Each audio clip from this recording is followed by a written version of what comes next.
And we're live. Welcome everybody here to the Lakers Lounge podcast. First lounge here in a while. As you know, it's my summer vacation, so I feel I don't like bugging too many people during their summer vacations. Even though like this is probably the time to grab people, especially other people and do home and homes. Maybe I'll start bugging like Jovan and the Kamenetsky brothers and Pete and stuff like that. But today on the show, as you guys can see, we have a terrible hat, and sitting underneath that hat is Harrison Fagan. How you doing, bud? Despite that intro where you're like, guys, I'll try and get you some better guests down the line. I'll see what I can do. I'll maybe get on that. I was doing better before that, but I'm still doing well. I never said better. I said other. That was the implication, though. You're like, well, I just got Harrison for you today. Let me see if I can get the Kamenetsky brothers, or. You are one person who would take it that way. Like you're the only person who would. Built different. Yeah. I can recognize lights. I have a Jordan-esque ability, Yeah. Today on the show, we are going to be talking about Jerami Grant. And I have noticed it's a very summer debate. It's a very July/August debate that I've seen on Lakers Twitter, within Lakers Twitter. To me, Twitter. Everything after Summer League is August. It doesn't matter. I know that it's still technically July, but that's August. The NBA August is from like July 20th until like September 4th or whatever. Yeah, like 15th. Yeah, like that's all August to me. Well, you know what? July 1st through September 14th is August to Rob Pelinka. It turns out. So today on the show, we're going to be talking about Jerami Grant. We're going to be talking about a subject that like really seems to get people going. Like whenever I mention it, I feel like at this point I'm taking crazy pills because there are enough people disagreeing with me about this. But I'm going to ask Harrison if this roster, not the Lakers, but if this roster is worse right now than the last time we saw them play. And if so, what that means for our expectations for JJ Redick. This is the first time that we've talked to Harrison in a little while, and this is going to be the last time that we talk to Harrison for a little while as he is heading out on vacation. So this is going to be kind of one of those wandering pods. And at the end of it, if there's time, I want to talk about our nerdy stuff, the Marvel revelation that we just got recently about Robert Downey Jr. coming back, and House of the Dragon, and what we thought about this season, and Star Wars, and how we felt about Acolyte as well. So plenty of stuff to get to. A quick reminder, please do hit that subscribe button if you guys are watching live on YouTube right now, or if you're watching the recorded version, hit that subscribe button so that you don't miss the next time that we're live. If you guys are watching on Twitter, please head on over to youtube.com/@LakersLounge and hit the subscribe button there. And then if you guys are listening to this in pod form, please hit that subscribe button. However it is that you get your pods, preferably on Odyssey, and tell your friends that you love the show, tell your enemies that you hate it, and let's get this thing, or keep this thing growing on into the NBA's winter cycle. But yeah, let's start, Harrison, with this Jerami Grant thing. I have noticed, well, do you think we should separate it from price, or do you want to talk about Jerami Grant, the basketball player, first? I mean, I think we could talk about both at the same time. I mean, they tie into each other. I don't know that you really can talk about one without talking about the other, at least within a Lakers context, because it's like, I mean, the price to get him is part of the calculus in determining like what level of player he is. So I think easily the most popular stance is that nobody, like very, very few people, I think, are interested in giving up 2 first rounders for Jerami Grant.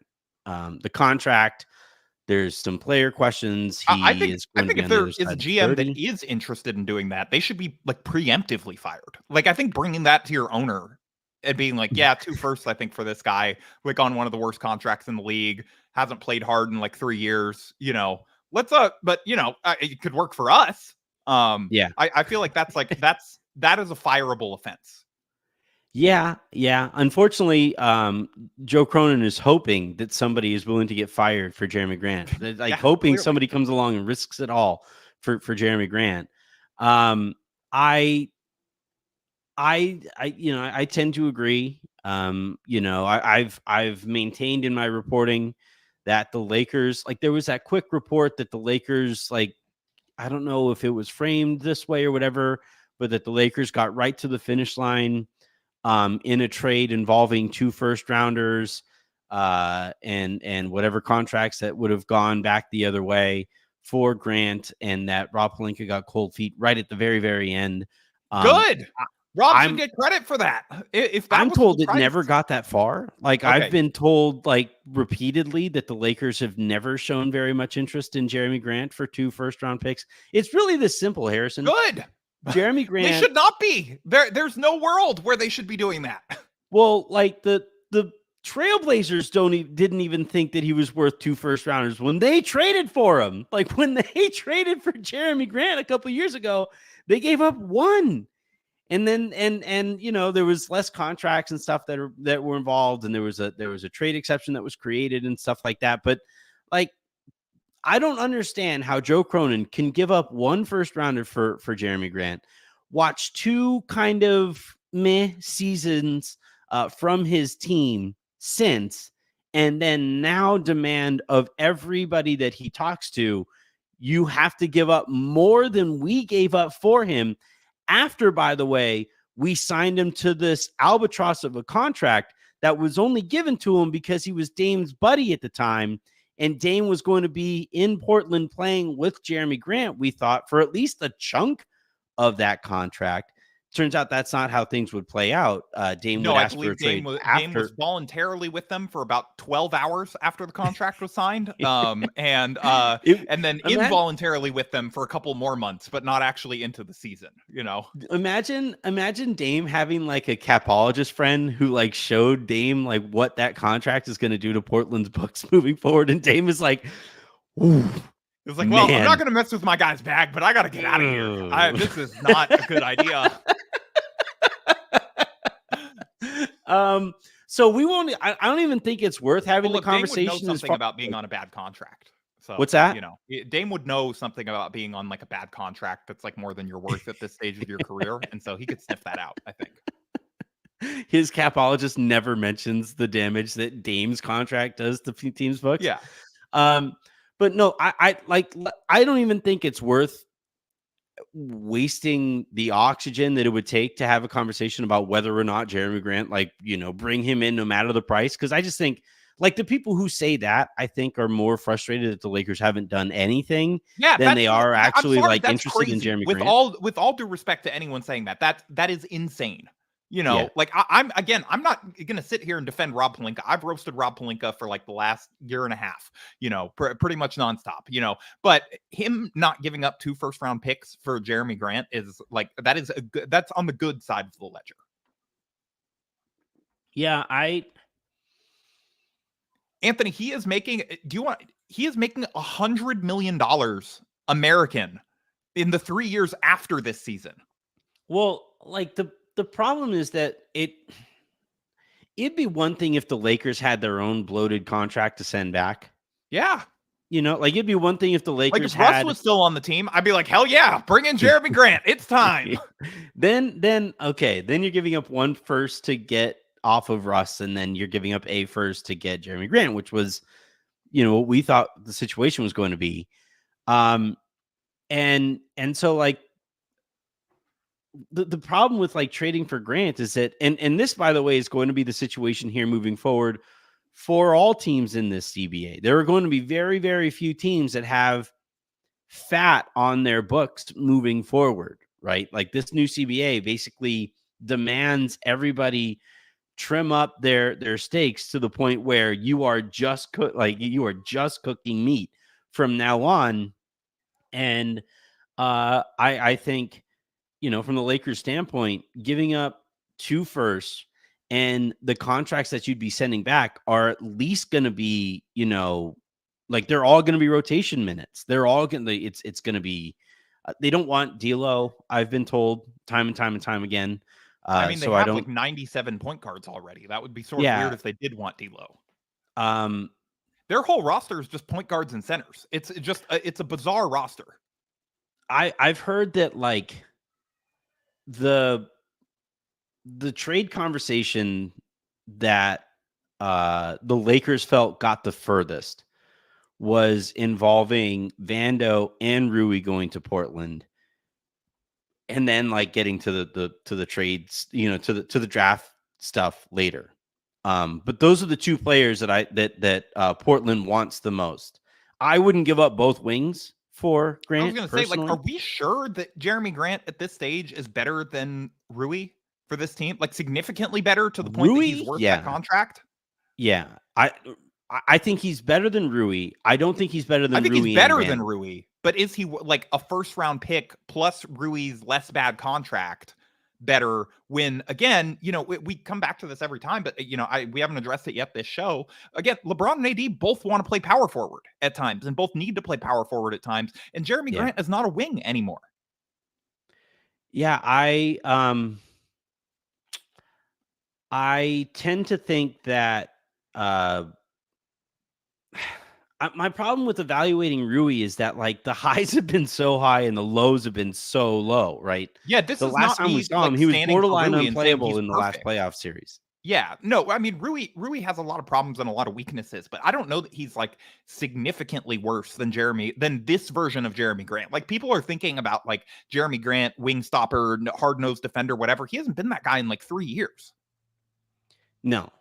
And like at this point, you've developed habits and been paid for those habits for so long now and paid so well for those habits that. And he's a guy that left a winning team in the Nuggets so that he could go chuck up 20 shots a game with the Pistons. Like this is clearly not a guy who like values winning, or he values winning on his contract, but I don't know that he values winning like basketball games. I think that's kind of unfair because I think he thought that he could help a team win in a bigger role.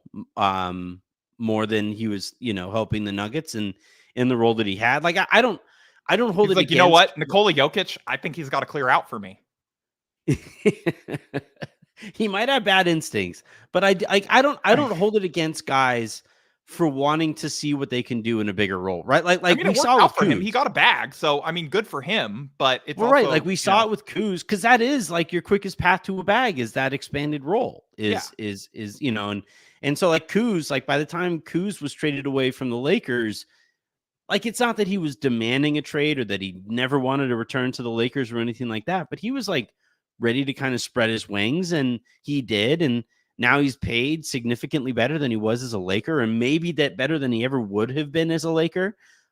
So like I get it there.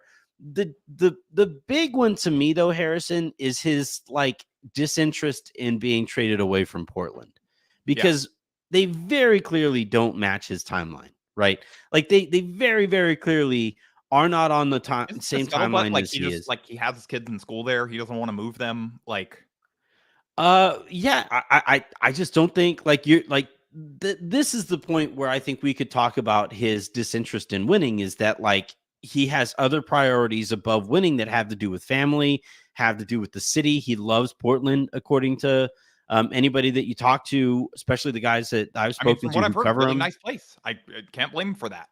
Yeah, I would love to live in the Pacific Northwest. Yeah, like if Jen didn't have family out here and it wasn't as expensive as it is to live in the Pacific Northwest, fairly expensive in Portland is my understanding. Yeah. But when we moved away from California, like there were certainly conversations that Jen and I had. It's like, hey, it's really nice up there. We could still be kind of close to the coast. It'd be nice, but Jen wanted to be closer to her family out here, and now we're in Texas. But like I think with Grant, that's the big speed bump that I keep on like hitting the brakes on before I'm willing to go over it. Is, man, he really seems to like losing in Portland, like or man, he really seems to not care that much how much they've lost in his time in Portland. It's one thing in Detroit where like you get the bigger role, you get the bag for it, and you're like, all right, I've done this. I want to see what this is like. But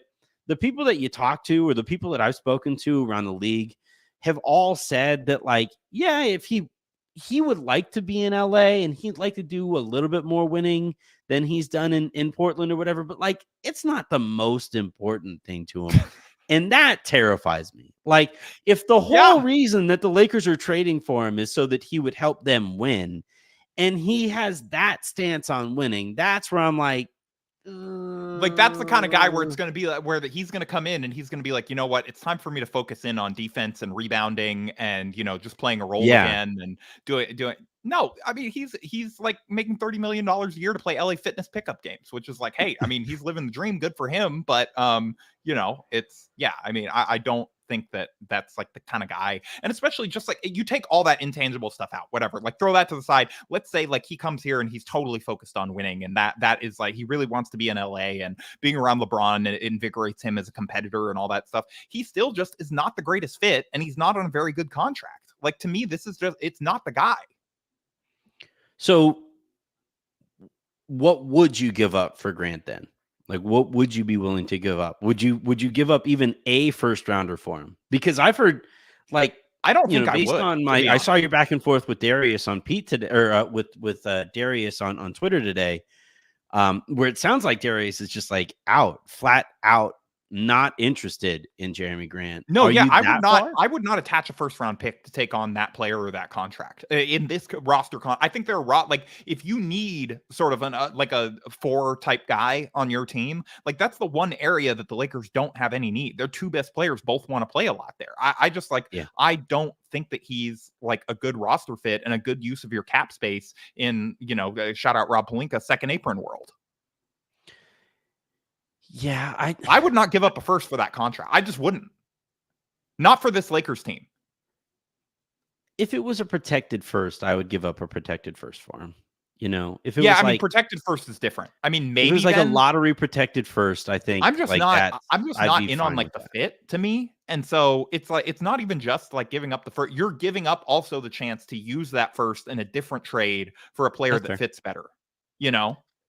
Yeah, that's fair. I mean, and I know beggars can't be choosers. Like he would obviously. We don't have very much evidence that Rob is going to give up that first rounder for anybody, but like I guess that's fair. Yeah, I mean, this to me just feels like the wrong move. Like it just doesn't. It feels like it's not the same as the Russ thing because he's not making as much, and it's not as bad of a fit. Like there, you can sort of squint and see ways that it would be helpful on offense and defense and that sort of thing, and just like having that level of size on the court and that sort of stuff. But I mean, to me, it's just again, it's like a square peg in a round hole. I just don't think that he really fills the needs that they need to solve. Yeah, I would. Like he doesn't. He's not a wing stopper. He's not going to take on like the hardest. I mean, you can put him on the hardest defensive guy every single night so that LeBron can rest. But like, that's not a role where he's just going to like lock that guy down and it's just no problem. Yeah, he hasn't defended like that in a while and hasn't been interested in defending those guys in a while. Here's where the Lakers this year. It's like he's not getting younger either. You know. Yeah, and that contract, you know, he'll be 34 by the time that it ends, or 30, almost 35 by the time it ends. He shot below 50% from the field last year. And I know some of that is like he was just chucking up a lot of threes, like his 3-point percentage was good, but you know, again, it's like I don't know. I'm not very in on him at all. The one thing is, like, I do think he gives you some Vanderbilt insurance, because do you want to pay $30 million a year for Vanderbilt insurance though? Well, no, but I of course, Harrison, of course, like, and I guess I'm more talking now about like potential other wings that were like me personally. I would rather trade for Bruce Brown. Like he's at the top of my list. Like he's the guy I would prefer to trade for because he actually fills a need. Because you could play him next to Austin, and he makes you better than if it's D'Lo there next to Austin. And by the way, for the matchup specifically against Denver has lost him and KCP in these 2 off seasons. And the Lakers are, if they're able to bring him in and no longer have D'Angelo Russell in that playoff series anymore, like that to me would be my top priority, would be going after Bruce Brown. I'm more saying that, like, I've seen a lot of people talk about like there's no need to get another wing because the Lakers are going to be getting Jared Vanderbilt back this year. And I haven't heard that. I haven't heard good enough things about Jared Vanderbilt's recovery to like go that far. To me, he's just not a wing at this point in his career. And so he doesn't solve that need either. Who? Grant. Yeah. Like, he's just before. I don't think I guess Dorian Finney-Smith is the only wing who would like give actual Jared Vanderbilt insurance if Vanderbilt isn't included in the trade. But no, I don't know. The Grant thing is I think very much it has a lot to do with just general frustration about the Lakers front office. And look, you guys who have heard me talk enough about the front office understand that I am very also very frustrated. They have done a horrible job to get to this point. I'm not defending like the actions that have led to here. I just think you don't make it worse and dig the hole deeper by giving up a first for Jerami Grant. Or God forbid, 2 firsts. Yeah, I'm the same guy who just today tweeted out that I would prefer Guggenheim just buy majority stakeholdership from Genie, like because they run the Dodgers the exact way that I would like to see the Lakers run. And so like I'm not here like posting bail for Rob in any way, whatsoever for Jerami Grant. I just I don't know, like I just the Grant thing is not something that like I would, if the Lakers are a meal and it already has too much salt, I wouldn't douse it in the soy sauce that is Jerami Grant. It just that's not what the Lakers need.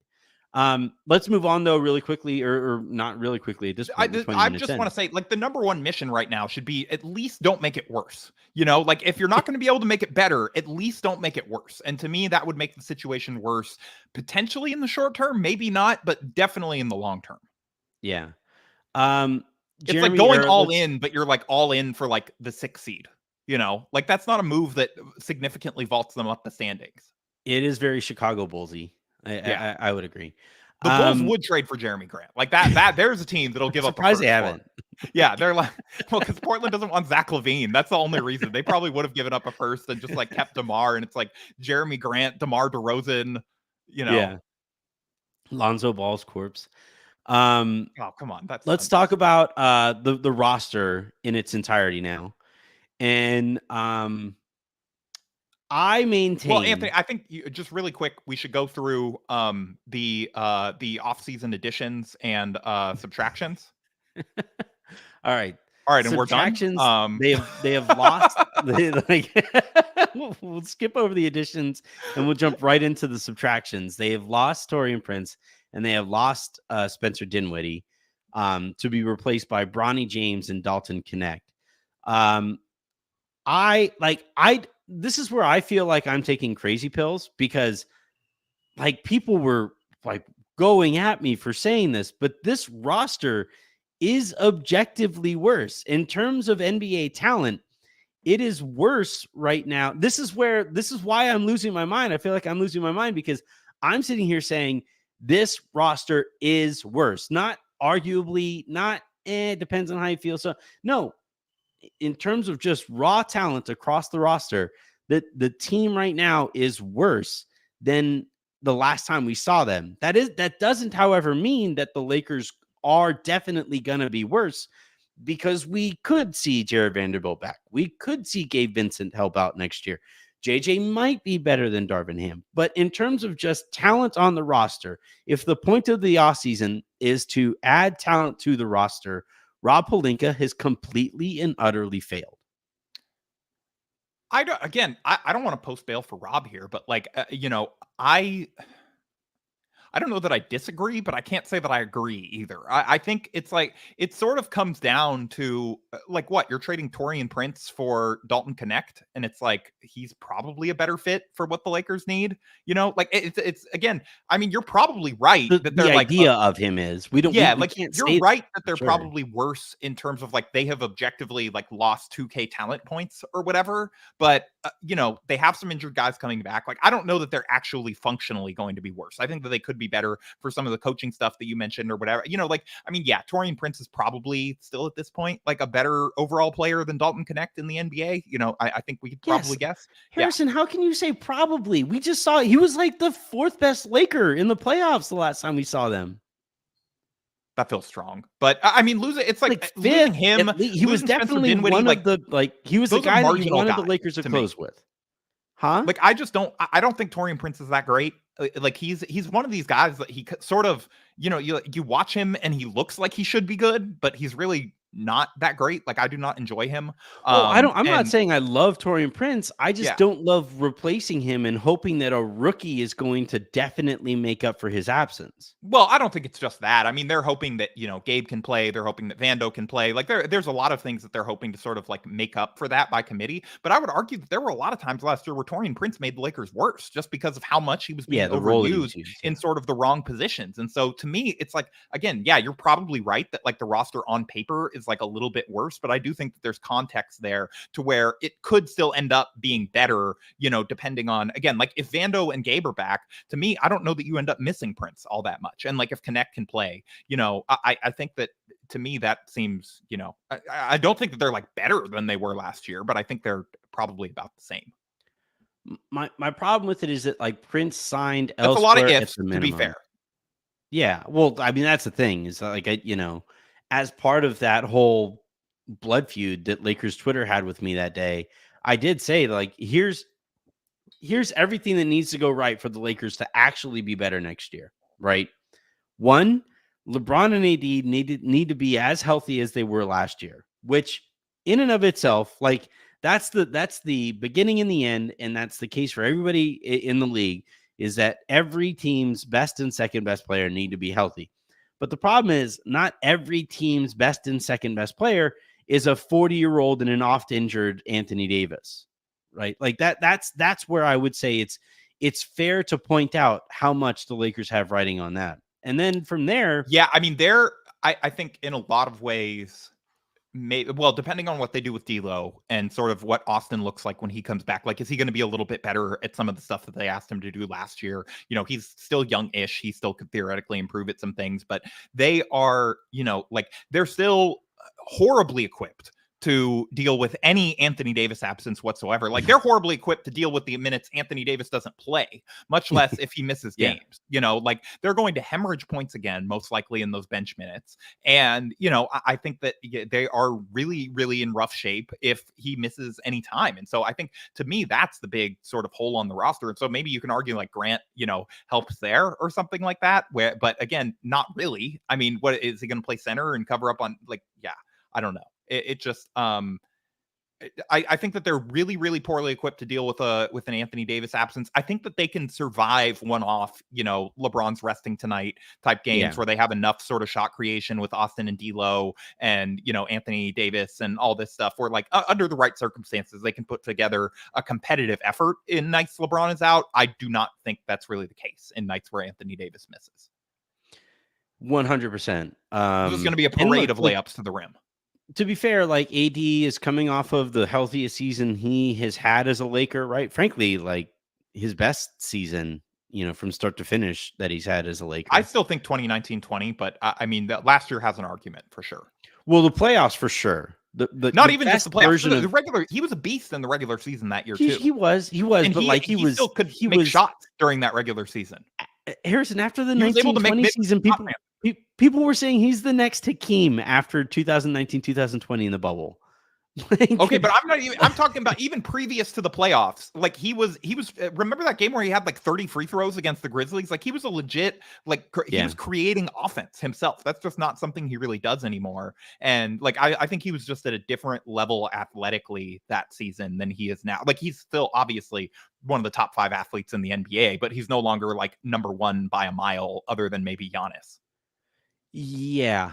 And then, the next thing that needs to go right for the Lakers is the injuries that they do sustain. Like last year, remember how all of their injuries seemed to happen like in bunches where like positional bunches or skill set bunches where like all of their wings got hurt. And then at one point, all of their guards were hurt or tired. I mean, that makes sense, though, on paper. I mean, your wife's a doctor. She could tell you this. It's like, hey, like, we got to make up for our wing absence. So we're going to play our other wing 38 minutes a game. And it's like, well, he might get hurt but like too. it makes sense in theory, but like the way that it played out wasn't that. Like it was like they kept on bumping into each other in the hallway and missing time as a result of the collision. So like they need to go to get those like when they do sustain injuries, that, ideally it would be a guard and a wing, or it would be a guard and a big, or however or that anyone but could Anthony possibly Davis. look there. But like they it's just like essentially like their luck in terms of the actual injuries when they happen, the context of those injuries needs to improve compared to last year, which is asking a lot when you're already asking LeBron and AD to be as healthy as they were last season. And then the next thing that needs to go right for them is JJ Redick, who we'll talk about here in a bit, needs to be better than Darvin Ham, which I think he will be, but he's still a first-time admittedly coach. a low bar compared to last year. It is. Yes, last year, like I think in aggregate, I think to have Darvin, a better rotation and better plan than Darvin Ham showed it last year. I've never seen anything like that. Yeah. Where I thought he was like fine to good his first season. Last year he was a monstrosity. Last year he was an abomination. I've never seen a coach take that far a step back. Just made him feel like all his ideas were bulletproof. Remember, we joked, right? Like we saw him at media day. He was like, "Oh, he's got that second year coach confidence." Yeah. Like, and it was a good thing when we first saw it. Then it was like, "Oh fuck, he is way too confident." Yeah, no, he's like, I made it to the Western Conference Finals in my first year. Nothing can stop me now. Taurean Prince, you're Chris Middleton. You know what, Austin? Time to sit down on the bench and make room for Cam Reddish. Let's go. So and look, I think compared to last season, what we saw from Darvin last time we saw him, JJ being better seems like the one that the box that I'm most confident checking, to be clear. And then from there, like they have a lot riding. Also, just like more NBA coaches on his staff, I think is also part of it. Yeah. Although, like, when I've talked to people around the league about the staff that they have, I've heard mixed reviews. I mean, there's guys who have done the head coaching job before and like understand how to run a system and like have ideas about what works and doesn't work. It's just like Darvin's staff was sort of woefully inexperienced in that respect.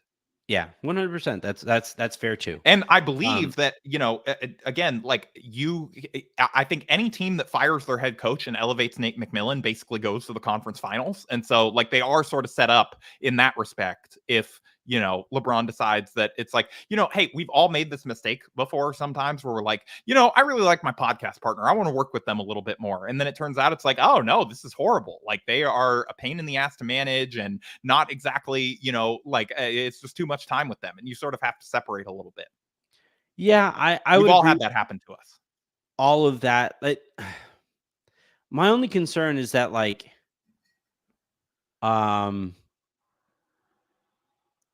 like the actual people on the staff's reputations as assistant coaches in talking to other coaches out there, especially in Vegas, not the best reputations, not. And it goes to show with how long it took for the Lakers to actually interview them, right? Like they were the Lakers' seventh choices by the time that they got around to like the top guy that they actually hired. So that's something that I wish I felt a little bit better about. Not saying that they aren't going to be like, they don't know be good, enough. but the thing is, they're not guys. They're going to have different ideas from what didn't work last year. Where last year they basically came in and they're like, you know what? All that stuff that got us to the conference finals last year, let's do something different. Yeah. No, look. You put it perfectly when you said that it's an incredibly low bar, and that is why I think it is the box that I am the most confident that is going to be checked this year, is because of how low that bar was. Like Darvin had the bar here after his first season, and then he proceeded to buy the world's most effective shovel and put the bar somewhere down there. Yeah. Like in somewhere near the crust of the earth. The next box that needs to be checked, and JJ didn't have a lot of vertical, but I think he could clear the bar that was left behind. Just walk forward. Yeah. The next box that and this is the one that, again, I wish I was more confident in, but like Max Christie needs to be ready for legitimate and consistent NBA minutes. Dalton Connect needs to be an impactful rookie right off the bat. And if those guys can't, the back half of the roster is really ugly. There aren't very many options on the back half of the roster. If there's any like of 4 this doesn't non-NBA work players out, basically on the back end of the roster. Yeah, it's like the best player on the bad half of the roster is Jackson Hayes, and that makes me a little nervous, right? Because Cam Reddish not really an NBA player. Max Lewis definitely not an NBA player. 100% in no way not. Bronny definitely Probably not an NBA player right now. And then you have Jalen Hood-Schifino, JHS probably who's not like not going to play. Colin Seemingly. Castleton, not really an NBA he's player. not using up a roster spot, but that's fair. Who are the other guys? No, Hayes, I mean that's the 4. Borderline. Those are the 4 guys where it's just I mean they're probably not going to play, or if they do, like something's gone really wrong, and I am not confident that they're going to sort of make a huge difference in that opportunity.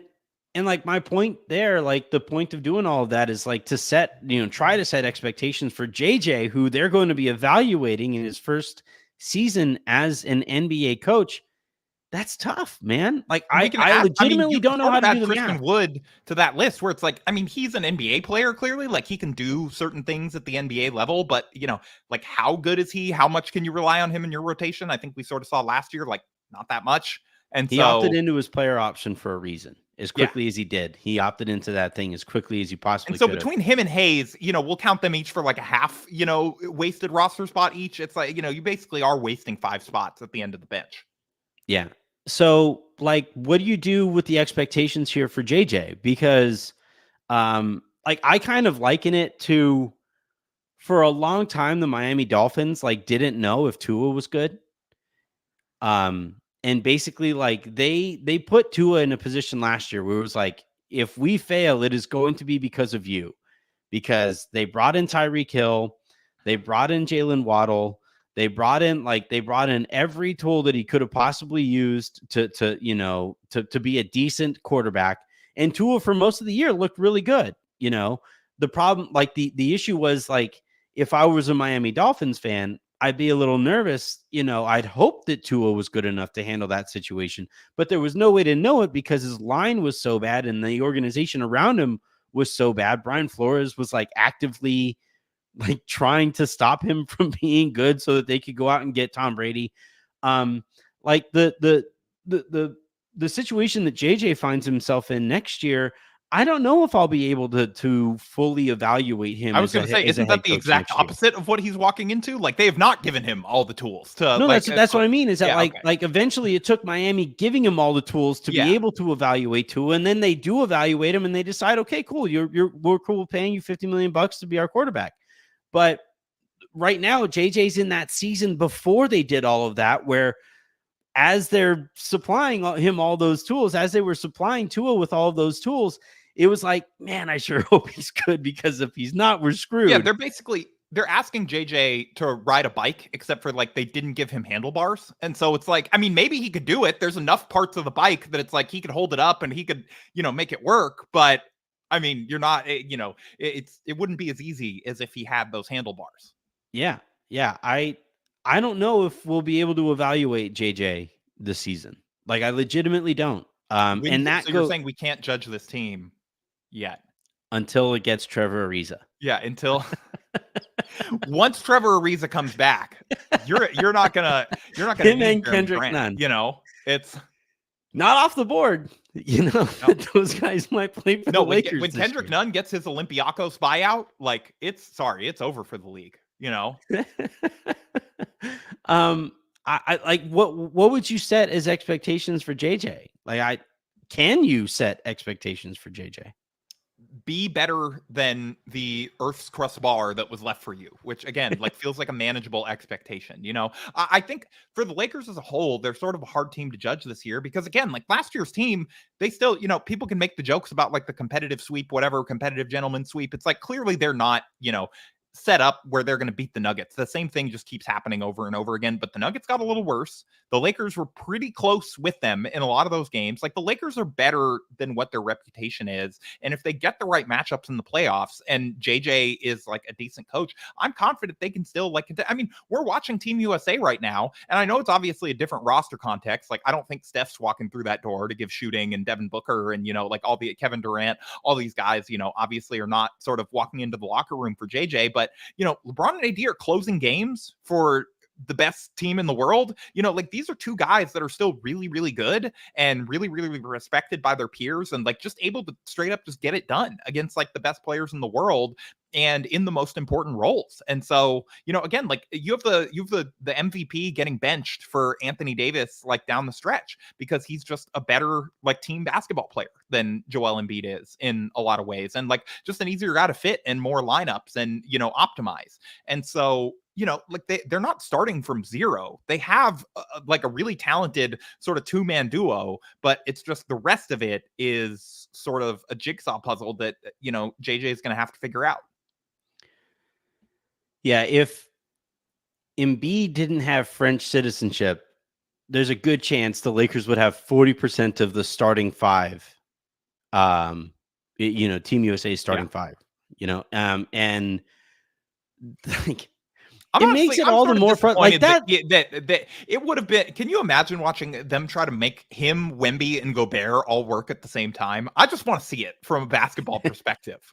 Like, at one point, I think I saw that Gobert, Wemby, and Batum were all sitting at the same time in this game. That French coach is... That's wild. That's wild. I'm sorry. Like, all that was missing from that French coach was like a zoom in on him with his hands in his pocket. Yeah, his hands in his pockets. Like, there's a reason that it's Darvin Ham with a little handlebar mustache and a beret. Like, it's like, wait a second. The French team was like dangerously close to losing at home to Japan without Rui for like the second chunk of the, like, if not for the home cooking that the refs were giving them, literal home cooking that the refs were giving them, they would have lost that game. They were giving them some escargot, you know. Oh my goodness. Baguettes. Like, it was only two French foods I know. Ratatouille? How do you not know Ratatouille? Like the movie? That's a dish. Oh, I had no idea. I just thought that was what the he name makes of the animated rat that's in my hat controlling me during this podcast. I don't think you have enough hair for the rat to pull. No, I do not. But yeah, I don't know. To put a bow on all of this, I think 100% Lakers fans are fair to be frustrated with how this offseason has played out, right? Like, it 1 zillion percent, even like, I think you and I, Harrison, are on the same page trying to turn this offseason around by overpaying for Jerami Grant would just make things worse. And to a certain extent, it's good that Rob is so terrified to make any trade that he's not going to do that.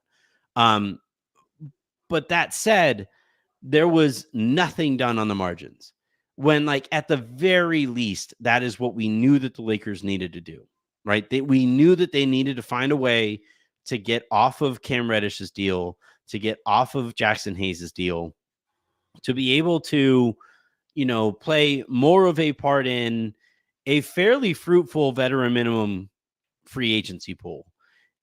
Even if that doesn't mean that they would have had a chance at Gary Trent Jr., even if it doesn't necessarily mean that they would have had a chance at Tyus Jones, just not like, I've had people ask me, like, why am I so hung up on them not being able to open those two roster spots? And to me, it's like, it's such a clear and identifiable case of ineptitude, incompetence, that they weren't able to do at least that.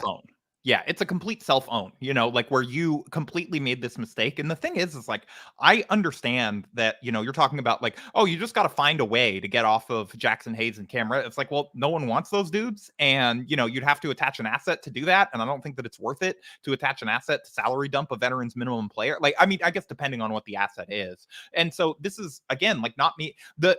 Where Rob messed up was giving these guys the player option in the first place. Like, that was what mistake was made. The mistake is not being able to get off of them this offseason. Well, It was not foreseeing that, hey, like maybe if we give all these guys roster spots, like player options, that could work out badly if they all opt into those player options because it means that they had a bad year. I don't know. The Lakers have enough second rounders, and it's so easy to come by a second rounder in this NBA that attaching a second rounder or being unwilling to attach a second rounder just to get off of these guys' contracts. Like I do think that is a continuation of the year. That's the only thing standing between them and like Gary Trent is my point. Like, oh no, I don't think it is. Salary dump Cam Reddish, but I don't know that Gary Trent's taking the minimum when it's like he's still looking at the roster and it's like, well, they're going to want to develop Max Christie because they just paid him, and they're going to want to play Dalton Connect, and they're going to like the guys they don't see like the same opportunity here. Well, the problem is that. And for like Tyus Jones, why is he signing with the Lakers if they haven't moved D'Lo yet? The problem is for Trent, and Klay Thompson for that matter. Well, and Tyus, but to a lesser extent because of like you're talking about, the Lakers are set at point guard anyway. But for like the shooting guards that we're talking about here, I've been told that Rob didn't want to do anything that would complicate JJ's first season, and so like he didn't want to promise any jobs of any kind to anybody because he wanted JJ to be able to coach. To which I would say, like, this is such, just talk to JJ. This is and such ask a Rob him, thing. I'm sorry, where it's like, oh, like everyone got mad at us for promising people roles, so now we will promise no one a role. And not get any of it. It's such an overcorrection, but it is. Well, like to like Anthony Irwin's going to yell at us for promising, Klay Thompson a starting spot. It would be funny if like they're so paralyzed by my analysis that they like won't do anything. Yeah, just you specifically. It's just you. They're locked in on the lounge every day, and they're like, oh man, he's being so mean to us again. I don't know. We gotta. But like, look, I'm the only show that I'm not going to say that, but the whole like I don't want to complicate JJ's job thing. That's a conversation you can have with JJ. Hey, if this is Anthony, they let Darvin help with roster decisions last year, and that didn't go well. So now JJ can't be involved in any roster decisions, except for he gets to sit in the draft room and spontaneously draw up plays when you draft Dalton Connect. Have you seen, by the way, the difference in war rooms between the Lakers and other teams? Yeah. Like, for one thing, there's melanin in the other ones, but it's just wild. Like how much. It's like they're like, now we go live to the Milwaukee Bucks draft room. There's like 40 people in there, and they're like, all right, let's cut back to the Lakers, and there's like 7. Linda's walking in with the charcuterie board. Yeah. But like I was just like I was marveling at that all draft where they were showing all of these war rooms, and all of them have like paper scattered all over the place, and they have like paper blacked out just in case somebody takes a picture of it. They don't want anybody to have that. The Lakers are like, oh yeah, well, you're not going to get any information from us because we don't have any information. Motherfuckers. Like Rob had a whiteboard that just said Bronny on it, and he like flipped it around it so that like one of those like reversible ones in the classroom, when you're growing up, he just like flipped it over just so that the cameras couldn't see it.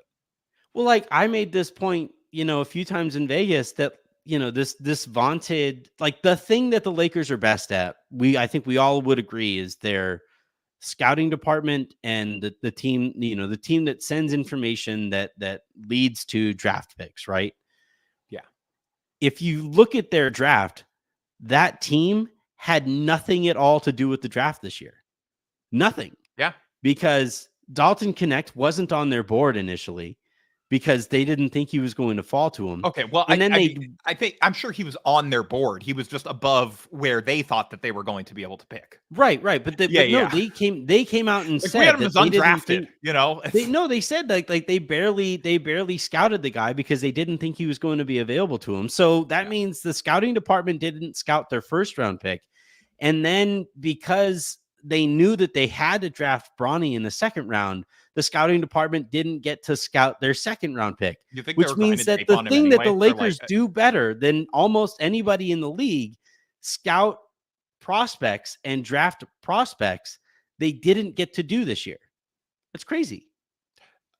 I will say, to play devil's advocate, they have not exactly been killing it with their two-way guys since Austin Reeves, which, again, how many of those guys are really going to hit? Like, what's a fair hit rate? But it's been below sort of what their average has been in terms of finding guys that can contribute to the rotation over the past couple of years on those two-way spots. And so, they've been subpar in that aspect, I will say. But, I also just can't believe that you are implying that the scouting department didn't grind a bunch of tape and come to the conclusion that Bronny was the best pick. I totally believe that is definitely the case. Yeah, Jesse and Joey walked in and they're like, "This is our guy. He's LeBron James. We can draft him." And yeah, and then JJ started spontaneously drawing up out of bounds plays where he can try and get him going to the rim for a lob. Yeah. All right, let's dive. They know whether or not JJ likes the decision. They're just watch him to see if he starts drawing up plays when they mention a player's name. We have an odd number of starred comments for a July 30th episode. So maybe it's a fedora. Maybe I need to go out and buy a fedora. It's the Fagan fedora bump. People people love it.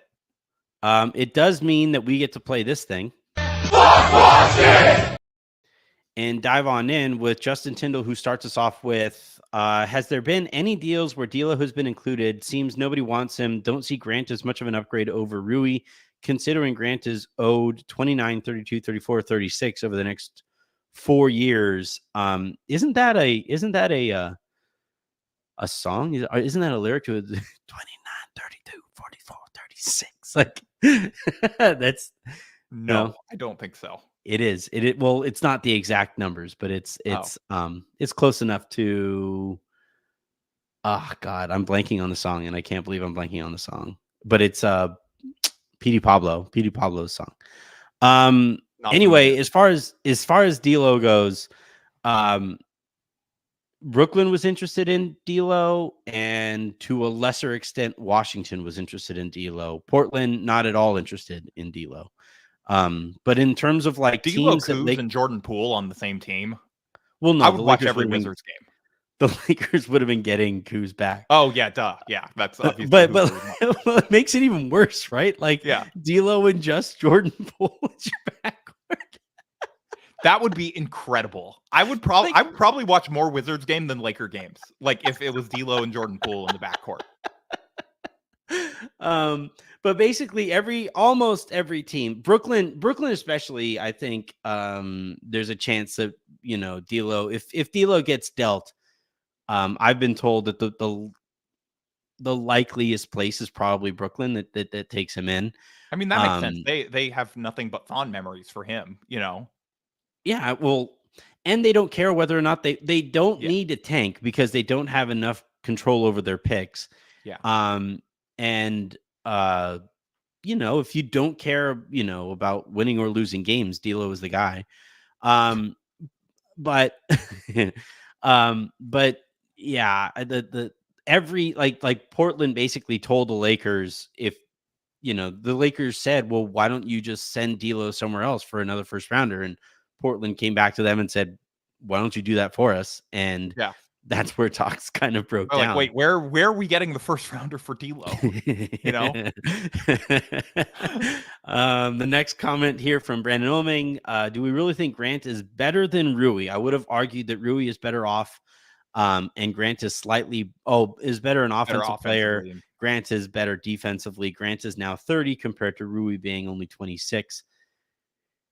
I think a better version of that question is whether over the course of Grant's contract, would he be better than Rui? And that, I think, is where that's the most solid case for Rui. Is that not enough to make up the price difference and to make it worth giving up picks to get Grant for that upgrade? Yeah, I think he's better than Rui. I think even offensively, the spacing that he provides you is a little bit more value. I've crapped on him a fair amount, but I don't think he's a good fit. But he's a little better, but not on that contract. I'm not giving up assets to make that upgrade. Well, and I need assurance that he's actually going to buy into the role that he needs to buy into. Yeah. Which we don't have. Like, Seems unlikely. I guess technically because he's clutch, the Lakers could, I mean, of course, 100% legally, have conversations. Do this legally more often than we realize now, where it's like, it just doesn't leak, but it's like the team is like, yeah, go ahead and talk to his agent. I don't care. Like, or yeah, talk to him. Like, you know, if I were Portland, I would do everything I could to get off of Grant's contract. Which, look, it's funny. Like, there are reporters close to the Blazers who were saying that they are hoping to get this done by the time camp starts. So maybe, just maybe, you know, we reach a breaking point. We see some new development in the story that leads to Grant being a Laker. $130 million contract buyout. Let's go. If we didn't see it with Dame last year, we aren't going to see it. Yeah. Brandon Oming again writes, I'd like to see a lineup of Reeves, Christie, or Jared Vanderbilt, Rui, LeBron, and AD. I don't think you can have Vando and Rui and LeBron out there at the same time. I think that's that. I don't think that's enough shooting. Struggle. But an AR, like, that's AR, Christie, Rui, LeBron, and AD is the starting five I'm hoping for next year. That's, you know, that would be ideal if the Lakers don't do anything. Especially if Max is good enough to like earn that role, where it's like clear that he is like, that's a very good outcome for the Lakers. Yeah, they need it. Like, it almost like needs to happen. Mockman writes, love the show. Saw Aaron on Locked On. Did Rob just ban him from yours? Jerami Grant requires too much salary and picks. Thoughts on D'Lo for Grant Williams? Absolutely not on the last one. Nobody in the league likes Grant Williams. Not a single person, you know, in the NBA likes Grant Williams in the locker room. So I'm good there. I'm not going to touch the Aaron going like the level to which that is true is like, like he is maybe like the least liked NBA player by other NBA players for like a guy who's like not even like really a bad dude. Like, it just seems like he's annoying. Yeah. And I think a lot of people hold him personally responsible for this abomination of a CBA. Grant requires too much salary and picks. Yeah. I think that's where we've arrived. Look, the Aaron on Locked On thing, Andy and Brian don't break stories. And I think that's as far as I need to go on that front. God King, Tony Clifton, we need a Game of Zone spinoff called House of the O'Brien about the downfall. Admittedly a good name. It is really good. Like, it's a good start of a name, I think. Like, it's... Yeah, it almost sounds like Undying, you know, like House of, like, I actually think the show that is like hilariously close to the Lakers' downfall is actually Succession. I thought you were going to say Veep. Veep's also really good. Veep is super strong. Before Succession is actually like it's a little obvious or whatever, but it's also like, if somebody would have told me that David McKay was like basing Succession off of the Lakers, I would believe it. I would 100% believe it. Because remember, at that time when he was making Succession, he was also researching for his eventual Showtime show. So all right, God King, Tony Clifton also, why can't Rob be more forward thinking and get guys who can help now, even if only incrementally, but could be part of a future trade? You know, it's a good question, Tony. Like, it'd be nice. The question is like, why is the Lakers roster not better? I don't know. Rob doesn't seem like he's that great at doing that. Like, I don't. Yeah. Joe writes, what makes the roster even worse is because we already know the outcome be awful to start, and then make a deadline trade and hope for a playoff run. Yeah, like the run it back clip. Run it back. Wait till the deadline. Here it is. Run it back. Run it back. Run it back. Run it back. Run it back. I made the joke before, but hey, the Lakers just have to get through the first half of the season with Russ on the roster, and then they're going to use picks and trade him to potentially get an upgrade, and take their chances in the playoffs. They're just addicted to deadline moves involving guys named Russ. Every other year. Yeah. Every other year. Well, no, Rob saw the plan. He saw that worked last time. He's like, this is the map that we have to have. Do you think he like this offseason, the point of it was to set the bar so low that like if he does anything, people are so happy that he did it? We need a first-time head coach, and we need a roster that everybody knows is going to look way different after the trade deadline, and then 1 + 1 = 7 and Western Conference Finals. It's somewhere like Mamba something is thrown in there somewhere. Team Pally Olympic slam dunk contest in LA 2028. I don't think we would win that. No, are you kidding me? They send Mac McClung out there. I guess that's true. You would be Captain America. You would finally have Captain America. Yeah, I thought in the Captain America costume, like. I thought Derek White would be this year's Captain America for reasons. White guys tend to white players named White, right? That's what it usually requires to be Captain America on Team USA. Blackhand Jack, hypothetically, if Rob was willing to give up Reeves and 2 firsts, is there a trade that would put LA in serious contention for the conference finals or the finals? The issue is that like Austin doesn't out there right now. Like, I don't think so. Well, also Austin only makes like $12 million. Yeah. So your trade, like you would have to be Austin and D'Lo, which would get you to $30 million. And I still don't think that would be enough to bring in the player who would single-handedly like elevate the Lakers to that type of. Well, how much does Wemby make? Well, he's on a rookie contract, so I guess technically, there you go. Yeah, maybe. Yeah. Do you think the Spurs do it after watching Wemby against Rui earlier today? Like, if I were the Spurs, I'd be trying to trade him. High. I think 2 firsts, Austin. I think that's the best they're going to get. Let's make it happen. San Antonio. Really, the Spurs should include a pick after watching Wemby in that until overtime. Wemby was like non-existent, and then he was like, "Oh yeah, that's right. I'm way bigger than all of these guys." Yeah, and then the game changed. All right, we Harrison, do you have enough time to talk about Marvel and Thrones and stuff like that? I'm in. All right, so that is going to do it for the basketball portion of this show. So to those of you who are just here to hear about the Lakers, that is going to do it. I will talk to you guys on Thursday/Friday. I might sneak in some Lakers takes in this net. Anthony's just speaking for himself. That's probably true. Like there are some Lakers Marvel things that you could they're gonna be so mad when they it's like Harrison was talking Lakers in that last 20 minutes.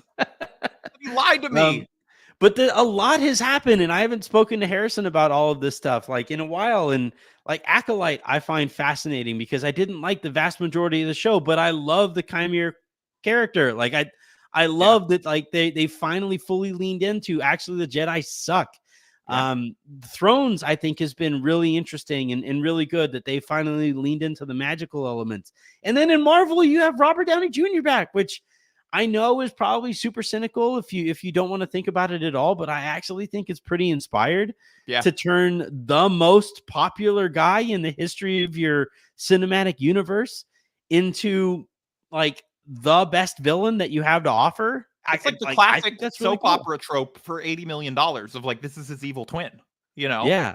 So where do you want to start, Harrison? Where Marvel, Thrones, or Star Wars? What do you find the most interesting? I mean, I think the Marvel thing is the most interesting right now, just because of all the sort of possibilities that this opens up, for what does that even look like with him coming back? Is it sort of him just under, like Dr. Doom doesn't really take off his mask? Like, is it just him under the mask the whole time? He's doing a voice. Like, you don't know. It seems like that would be sort of a waste of like the potential emotional impact of like showing, hey, that guy has the same face as the Tony Stark that we all know and love and that saved our universe.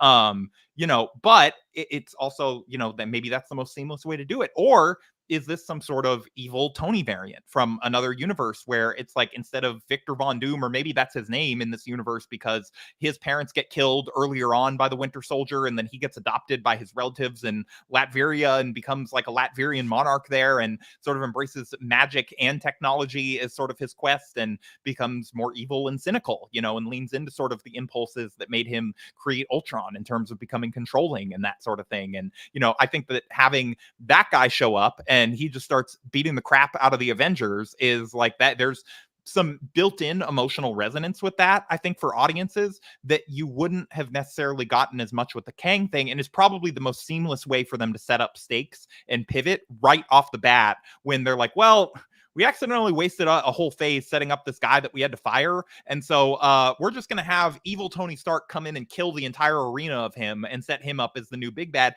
because you immediately know, oh shit, like evil Tony Stark, that seems like a pretty bad thing for, for the Avengers. And like, I mean, he almost, even as good Tony Stark, almost ruined everything with the Sokovia Awards or Accords. And with Ultron, he like on accident as a good guy almost destroyed the world multiple times. Like, think about what he could do if he's intent on it,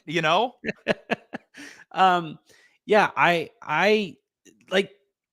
And it does. It also sets up the opportunity for like potentially like, are we going to see evil versions of the other characters coming from this universe alongside him? Like, does he bring in like, evil Hydra Cap? Like, is there, like evil Ant-Man? I don't know. Like, well, I think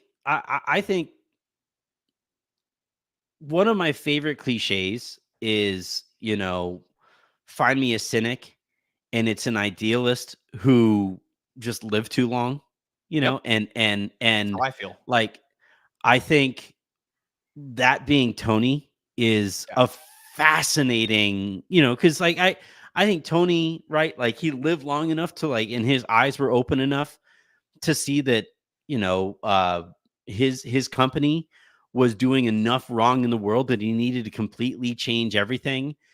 And that kind of person who is capable of that swing can also swing back the other way. And I think the idea of him swinging back the other way, it like the person that we saw Tony lash out the most at was Mr. Clear-eyed, full hearts can't lose Captain America, where, he was like, you told us we were going to lose together. Well, guess what? We did. And that character taking that next step to really hold it personally against Captain America and give up on saving stuff and actually go so far as to be Captain America's foible, like that is fascinating to me. That is really cool. There's just like, I know that there's a lot of people that are cynical about the business aspect of this. And like, I think there's a degree of that is like, they just know Robert Downey Jr. in the MCU sells tickets. Like they know that is something that people are going to sign up for. And there's, again, like something that people have an expectation of. It's like Deadpool bringing back Hugh Jackman Wolverine. It's like, we know that that's a box office draw. Yes. Like I enjoyed that movie. And like, I think that it was like, I think it was a lot of fun, but also like, I mean, they made that movie got made because they're like, well, we can throw a bag at Hugh Jackman and get him back in theaters, and we know that people are going to suit up for that. Yeah, we'll make $1 billion bucks if those two just do stuff. Yeah, exactly. And I enjoyed the movie, but it's like, it's also, there's a cash grab element of anything like that, and like this is sort of that. But it's also probably the best way they could have possibly pivoted after they're like, well, we accidentally built a whole 2-movie arc around this guy that we had to fire, and there's no chance of us bringing him back. And their options were basically like, hey, it turns out all those Kang variants, there was actually one that didn't look like him that kills all the other ones, and now he's the threat. Or it's, do they set up to the audience? It's like, hey, like Tony Stark with Doctor Strange powers also seems like pretty dangerous. That's an Avengers level threat that we can sort of establish like right away. And I do think that it was probably the smartest way they could have pivoted. Yeah, I get why people would be mad from the perspective of like, I wanted to see, actual Victor Von Doom and like, this sort of portrayal. I think we got to wait and see, what this sort of looks like before judging too harshly. But I also like can understand, that's the one part of it that I get is like Doom on his own is a really compelling villain, and you don't need to make him Tony Stark for that. But I think in this case, they sort of had to throw a Hail Mary, and that was like the easiest way to sort of, put those two things together. The question I would have to the cynics is, do you think this happens if Jonathan Majors doesn't get, convicted of all of the things that he got convicted of. Because if you think so, then okay, then it's fair to be that kind of cynical. If you don't, and this is just a response to that situation, this is them trying to make good on that situation the best way that they know how, and I actually I like that the Russo brothers are back. I think they did a phenomenal job with Endgame and with Infinity War. Like, those are two of my favorite movies of all time. They know how to move action figures around the board as well as anyone. Yeah, and I to me, this is clearly something that cannot fail. We are not going to live in a world from here on out without comic book movies. And if this thing is indeed too big to fail, then I would rather them, do what they feel is actually going to bring people back into the theaters, rather than keep on throwing more and more money at this weird direction that they had taken that wasn't working. Like the thing, like with the cynics and all that stuff, it'd be one thing if they I would understand frustration if they were saying if they were having some success and then they were like, all right, that's cute, but no, here's this guy again, but that's not what it's been. You said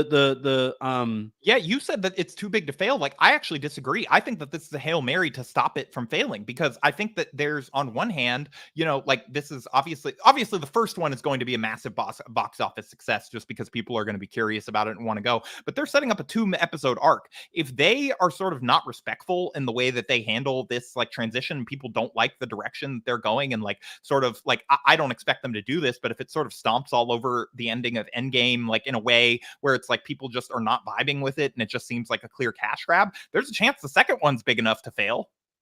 Yeah. The other thing too is that I've seen a lot of the criticism come from people who don't have a bunch of background with comic books. And the thing with comic books is there were only so many great characters that all of these people could have come up with. And of course people had they had to replay some of the hits. Yeah. It's why Joker never Batman's whole I will never sagas. The Batman's whole I will not kill spiel is 100% the creators of Batman saying we created Joker and I don't think we can create a better villain for Batman. Well, I also think it's just if we start having you got to remember the standards were different at the time too, where they were not going to be allowed to sell to kids if he was murdering people, Yeah. Let's move on really quickly to House of the Dragon. Star Wars, I don't know. Acolyte was my quick take Acolyte stuff. I thought that the first 3 episodes were some of the worst television I've ever watched, and then I ended up enjoying the last 3 episodes a lot. And so the lightsaber fights in episode 4 are some of the coolest, I think, outside, maybe the coolest outside of, I think, maybe The Last Jedi, when Kylo Ren and Rey team up in the throne room, is a pretty badass lightsaber fight in terms of choreography. And then obviously Duel of the Fates with Darth Maul and Anakin and Qui-Gon, those are probably up there with it, maybe above, but I mean it was above almost anything else. Wait, you have that above you have that above Obi against Anakin? I mean, that one, I guess for emotional stakes is really impact. I don't think it's the strongest fight that they've ever put together choreography wise. Huh. I guess I'm more lightsaber fights feature the different kinds of lightsabers clashing against each other and the different fighting styles, and it was two guys who had basically taught each other how to fight, going at each other, and it was I mean, it was obviously, it's a great fight, it's a great ending to the movie, but the Acolyte was that extended episode 4 lightsaber fight was probably above it on a technical level. I really wish they had created Kymer for present day. If he could be a present day Sith Lord, that would be. You never know. It's Star Wars. Anything could happen. I don't think he can. Through the power of you're gonna freeze him? The power of money and Disney, all things are possible. I guess they could technically. What if he was have him just frozen? I guess cloning. Yeah, but like there's no cloning. non-eye He's roll learning way how to bring create him. life and extend life, and we know that Plagueis doesn't make it because we know Palpatine kills him. Sorry, spoiler alert for anyone. Yeah. But that doesn't mean that the other guy who learned about, sort of extending life didn't find a way to extend his life longer. Yeah. I don't know. I like there's just no way to bring him to present day without getting the eye roll. No. I think he's somehow the best. Kamir survived. There you go. Exactly. That's the only line of dialogue you need. Is it Kamir? Is it Chimer? I don't know. I don't know. So, somehow he's still alive. But that's all you need. Is it a stretch? They bring back Oscar Isaac just for that line. Like he's the best creation since. Like he's the best creation since the originals. Like best new villain probably since, I guess, like Dooku. Dooku's interesting, I think. Yeah, but like he was mostly interesting just in Clone Wars, right? Like I guess this guy hasn't existed in the movies yet either, so yeah, I guess that's fair. But like Dooku was purely animated. This guy is the best. I don't know. This guy was so this guy. He was, and he's the most interesting character they've done in a long time. Certainly, yeah, like far more interesting than Moff Gideon or like this version of Grand Admiral Thrawn. From Ahsoka. He is like the most interesting villain they've done in quite a while. Thrawn is good. Thrawn is a god tier villain. I just wasn't in love with the Ahsoka thing yet. They made him chubby, they can win me around. I know I shouldn't be criticizing, but they made Thrawn chubby, and I mean, come on, he got older. It's like there was. He was out there in the desert. Like, what is he saying? Bad bottomal Thrawn, top shape. Like, what else does he have to do out there? I don't know. He's we're out. They don't have that much food. Well, I guess that they don't have that much food is arguing sort of against my point. But let's talk about Thrones. Maybe the only food they had was extremely high calorie options. Like it was just really hard to burn it off, Yeah. All they had were really dense protein shakes, the one thing I'll say to and this involves Thrones too. The thing that I'm really excited about with the Robert Downey Jr. thing is that it's going to progress the story forward. Yeah. Right. One thing that I think all of these larger IP projects have really run into is that everybody is so afraid to fuck up moving forward that they're so focused on filling in gaps and prequels and all of this stuff. And because especially Disney, because they just saw how poorly that can go with the reception of the sequel series. And they're like, well, we're just going to tell you how the people that you like got to be there and play in the time periods that you guys like instead of, And I with Robert Downey Jr., I think it allows them to be confident in moving forward. And that's something I'm really excited about. The thing with Thrones that I keep on running into is that I know how this ends. And I know that would be so everybody, funny if he's just I mean, this is not what's going to happen, but if it was just a Mandarin level misdirect with Ben Kingsley and they just did the same thing again, they're it's Doctor Doom, but then it turns out there's a real Doctor Doom behind him, and it's just he sort of has gotten the helpless Tony Stark from his universe to just sort of stand in. Yeah, the Tony Stark who couldn't pass calculus. Yeah. But the Thrones thing, and I'm not going to spoil Thrones. I'm not going to say how Dance with Dragons ends or anything like that. But yeah, please do not, because I've not read the book, and so all of this is new to me. Well, but the problem is that even without spoiling Dance with Dragons, we know that all of these characters that we're talking about, all of these characters that we're watching in House of the Dragon, are dead by the time that Thrones comes around. All of them. Well, because this takes place hundreds of years before. Maybe not Owl Girl. I'm forgetting her name, but Allison or Allison. No, not Allison. The creepy cat Allison. lady. Well, all of their names are so similar. Did you know that all the Tullys are characters from Sesame Street? Did you know that? That's actually really funny. I did not realize that. I knew that there were there was a family named after the DuckTales. I remember. But I did not know. I didn't realize that until now. That's very funny, actually.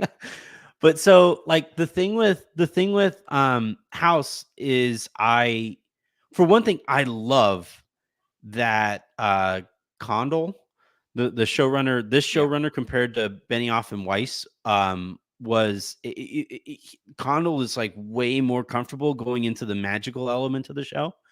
And it makes this show so much more interesting to me than especially late stage Thrones, where it seemed like Benioff and Weiss were like on a mission to kill all magic in that show. Like the CGI budget's so expensive, and like I don't know, this show about like dragons and magic, like we don't know if people can like understand like an undead lady. Right. Even though there's like a whole army of the dead that we're regularly featuring, like zombie Lady Stoneheart, that's going to be a little too confusing. Like, but it wasn't just that they were like excluding magical elements from Thrones. It was that like once they ran out of book stuff, you could look at all the characters that died at the end of Thrones. They killed 2 of the 3 dragons. Yeah, what was the legendary line? I'm like blanking on. He's like, and somehow she forgot to notice the 5th fleet or whatever. Like, yeah, right. Yeah, like they, and like they killed the guys from the rivers, right? That were teaching Bran and getting him through all of that. They killed the children of the forest, like all of the magical elements they killed. Whereas like with this show, I do not remember that. It's been a while since I watched Thrones. They for sure. Yeah, the children of the forest died in the same episode that Summer died. Remember the Hodor episode? Oh, yeah, you're right. Okay, yeah. So it was like everything late Thrones was just like, we're just going to kill all the magic. And this one, I think there's a fair argument to be made that Daemon stayed a little too long in Harrenhal, right? That like I can understand why people are frustrated. Time I will tell you that we go there. My wife she's like, "Oh, we're back in Luigi's fucking mansion again." Like it's yeah, like I understand that like people who are kind of fed up and like want that to move forward. Finally, I think it has moved forward. We've seen legitimate change. Yeah, there are a couple Daemon. episodes there where it's like, okay, cool, he's seeing another hallucination. I get it. Like all right, we're gonna fucking his mom, huh? All right. And so like I understand that frustration, but I also love the idea of the old gods fighting the new ones, right? Where and watching that take place within a character and watching growth result in that character from that fight, like that magical and ideological fight that's taking place. I've loved it. Like I had questions. I didn't love the first season. I didn't think that they needed to spend as much time with the children version of these characters as they did in the first season. But like this second season, I have thought has been incredible. Like I think we have seen someone who didn't read the books in the season and like has very little like setup for it and like no sort of any idea of what's coming and anything like that. Like for me, I actually really enjoyed the first half of the last season because it I think not only was it well-made television, but it also like for me has given a lot more emotional stakes to sort of these standoffs between Rhaenyra and Alicent, which would have sort of I think felt a little bit one note if you hadn't seen them as friends as children. Oh, no, I'm not saying don't spend any time with them as children. I thought we spent like they set up why Kristen Cole hates her so much and, like all this stuff. Like, I think it was time well spent. Well, if you're going to do that, I would have been fine spending the whole first season with them. Yeah. And then maybe at the very end, show them as grown up so that you can throw to them in the next season with them grown up and not throw everybody off. I also think that that's like a big shift to like, between seasons, just be like, hey, we're just recasting everyone that you liked about that show the first time. Yeah. No, I think there's some show running aspects of it. Yeah. The other thing too is like, I don't think they're getting enough credit for what they're doing with the dragons themselves. The dragons themselves, like in terms of like the voicing of the dragons and I don't know if you listen to the official Game of Thrones podcast with Jason Concepcion and Greta Johnson, but like it's they had the sound designer on there for the dragons who's been doing it since Game of Thrones, and like her talking about her like process of getting the sounds is sort of incredible. Like some of it is a little bit digitally altered, but most of it is just like combining different animal sounds that she captured at like a family zoo out in like a wilderness retreat and stuff like that. To like give Matt them Damon all zoo. She like yeah. She bought a zoo, or her family did. And Yeah, I have loved this season. I'm the only thing, like, I wish this upcoming Sunday wasn't the season finale because of, like, I wish we had 2 more episodes of this. I think this is the last season because of how societally and in terms of viewership, how successful this show has been. I think they'll go Oh back to God, 10 I just episode arcs. realized they might be. Yeah, that WB cancels everything now. They might turn this off. No way. No way. I thought that's Absolutely what. Is not. that not what you're saying? No, I'm saying Oh, I'm okay. saying this no, I'm Oof. saying this is the last season with 8 episodes rather Oh, than 10. okay. Because I mean, you put in the possibility that David Zaslav was going to be like, well, the show is expensive, and like we could just do more, like Dance Moms.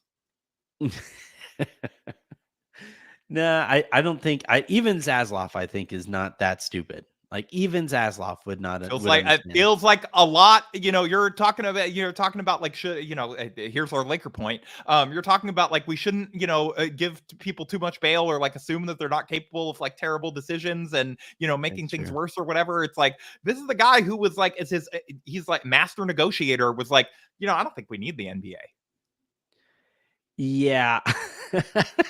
publicly.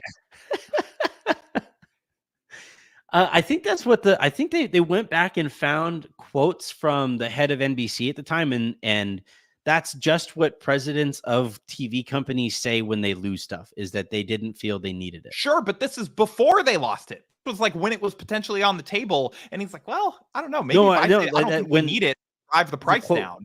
And then the the quote NBA that they was like, got from "No, like have all NBC these." was during those negotiations. Yeah, yeah. Like when whoever the head of NBC was, when NBC lost it, that was what they were saying at the time of the negotiations, and that's when everybody realized, Just oh feels like a shit, weird thing to NBC say isn't going to have the publicly in the NBA. social media era when you're dealing with like a league of like highly competitive people and like highly petty people, and there's like it's not like just business decisions, it's personal decisions, and Yeah. yeah. Can I give a hot take? We're late enough into this, and if you're still listening, I'm probably not going to get canceled for this. Oh God. All right. Well, I think I'm not giving you permission. Just that was not me signing off on your take. I'm just not going. leaving the show. I think that the NBA got fed up with the way that Turner and the way that the inside the NBA guys specifically were covering the NBA. I think you're probably right. got. I think there's an aspect of that for sure. I think they got really sick of Chuck and Shaq specifically telling everybody every Thursday night on the biggest platform that the NBA has to offer that isn't a specific game, that they don't watch the product that the NBA is hoping to grow.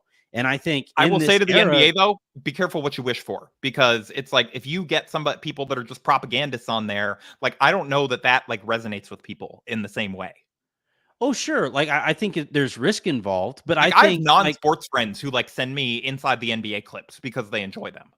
But like, can't I don't know. I never thought that that inside the NBA was doing any service to the NBA specifically. I've always thought that they were only doing a service to themselves by being You may be right. an objectively great show. Like, it was Yeah. a really good, entertaining, and funny show.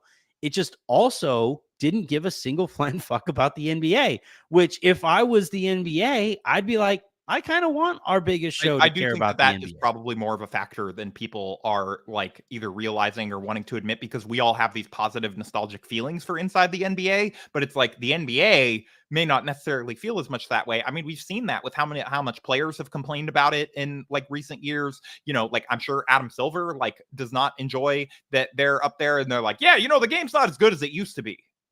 While he's trying to negotiate a TV deal.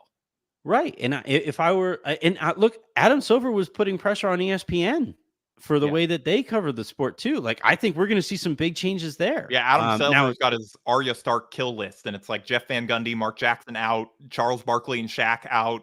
Yeah, I think it's now. Again, I don't think that moving from Turner necessarily gets rid of like Charles Barkley. Like somebody's going to hire, like Amazon's going to hire Charles Barkley, and so you're not getting him like off your airwaves.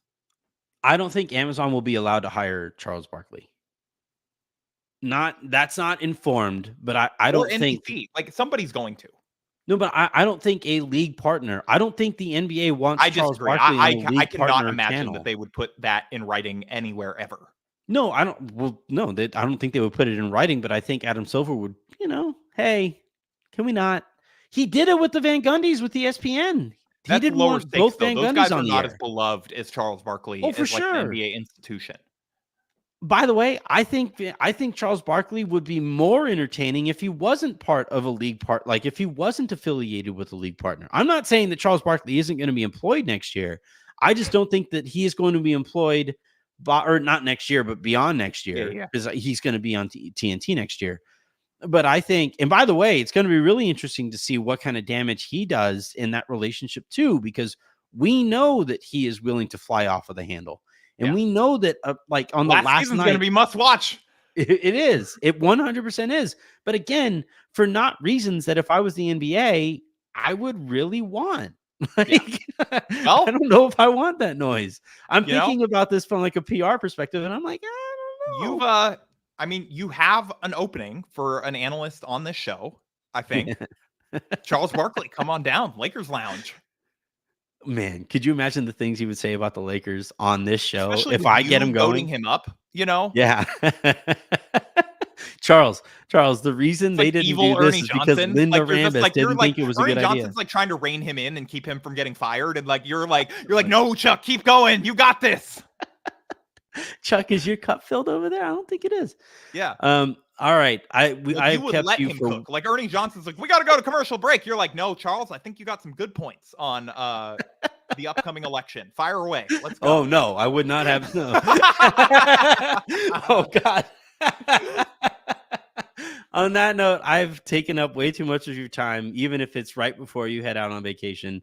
Thank you very much, Harrison, for hopping on and talking about all of this stuff. This was a really fun wandering conversation, which is kind of what we shoot for here.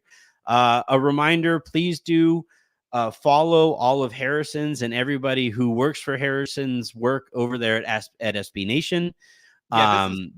If I can jump in for a second, this is probably the worst time to plug this. Is an hour and a half in when we're probably like down to like the last we have remaining members of the audience watching right now. Hey, so look, you're the real ones that are still sticking around. I will say, I am now the associate director of pro basketball at SB Nation, so new title. And we also have brought on a new WNBA writer in Noah Dalzell, who's at NOA DALZELL on Twitter.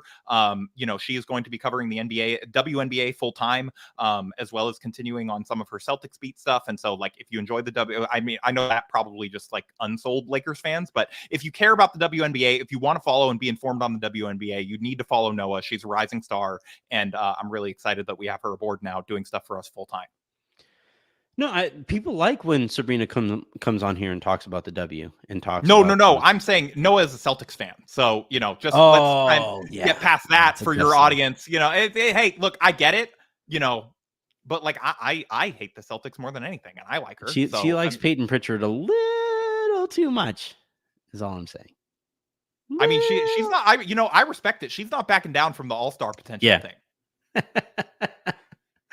No, Noah does great work. And SB Nation has done some interesting things here recently, and I'm excited for you.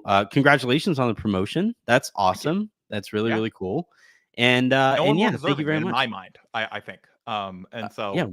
Totally. Yeah, that was the case that I made. At least I was like, well, there's no one here that's more deserving of this. Look, we know they make nothing but the best decisions every step of the way, every single time they make a decision. So, like, I stand by every decision they've ever made. No, please do hit subscribe though to the channel here at youtube.com/@LakersLounge. If you guys are listening to this in podcast form, please do hit subscribe wherever it is that you get your podcasts, preferably on Odyssey. And until the next time you guys hear from us, I'm Anthony Irwin saying have a great rest of your evening. Make somebody else's, and I will talk to you on Friday.